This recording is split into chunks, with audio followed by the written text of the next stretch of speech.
Welcome back everyone to another video. We have quite a bit of news to get through, from breakdowns over Call of Duty to the information coming out of Sony.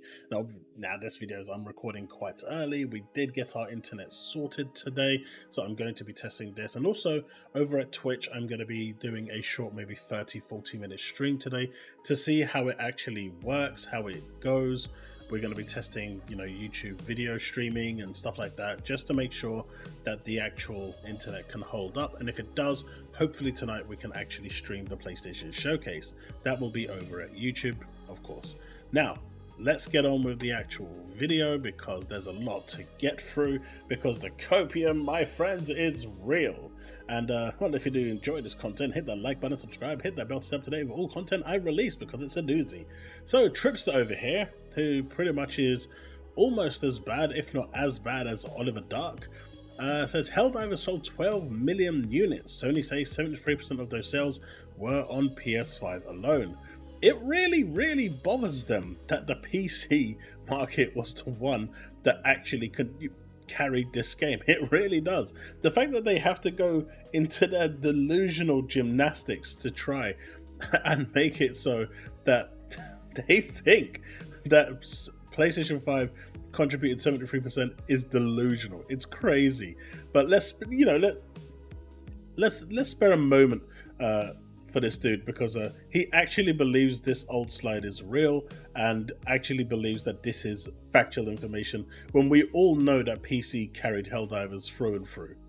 But someone else that needs a moment of our silence is good old Tim Dog, who openly said that that's according to longtime Microsoft leaker Tim Dog, who said he heard that Call of Duty won't be coming to Game Pass.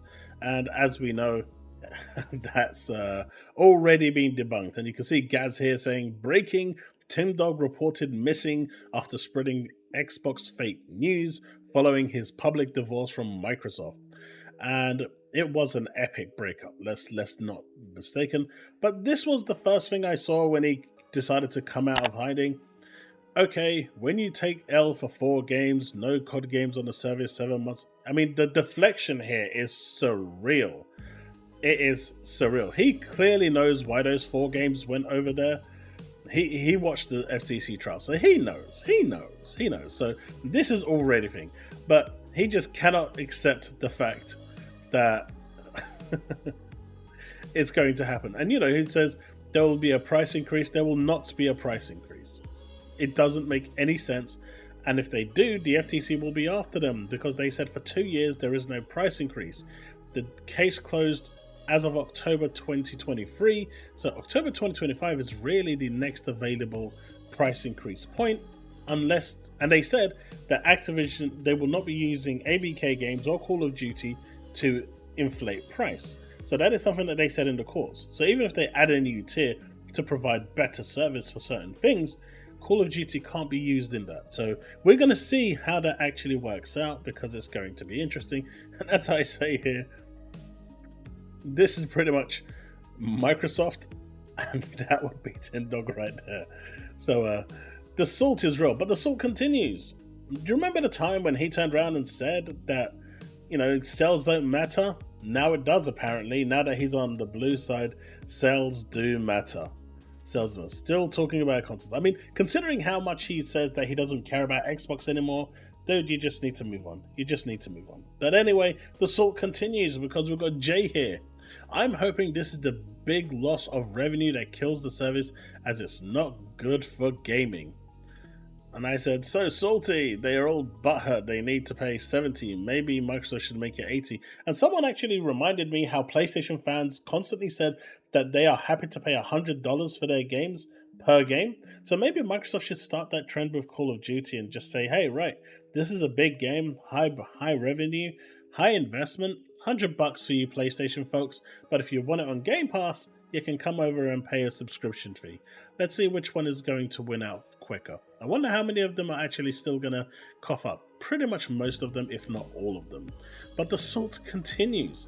Warhammer Dave, who's now officially, in my eyes, a PlayStation fan, make sure to let all those Xbox podcasts know PlayStation games will not be coming to Xbox.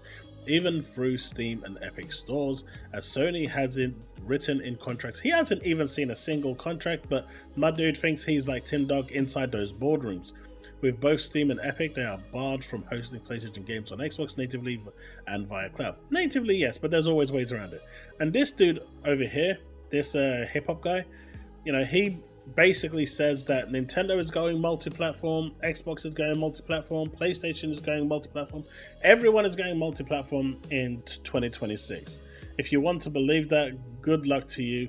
I've also got something over here that, you know, an air guitar that you might want to buy, and it might be, you know, you might not see it when it arrives with you, but it's going to be the best £100 you've ever spent. Just, you know, send me a PayPal of $100 and I will get that shipped out to you as soon as possible.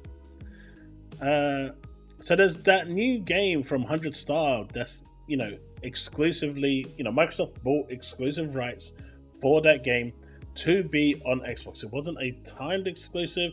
No, nothing mentioned of time was there. So as of right now, the only information we have is that apparently a deal has been signed to make it exclusive to the Microsoft ecosystem. Now, Tim Dog here assumes that it will be multi-platform like Blade will, and I don't think he understands what it means when it's not a timed exclusive. I mean, the copium here is surreal. Maybe he's having second thoughts going to PlayStation and having spent all that money. Who knows? But with all that salt going around, let's cut to the chase and get to the actual video. Unfortunately, my internet did cut out, so I'm not even sure I'm going to be able to stream tonight. But let's see what happens here. So earlier this morning, early hours of the hour here in the UK, PlayStation CEOs gave a presentation, and this was the takeaways that was made, and Shinobi has quite perfectly listed them out.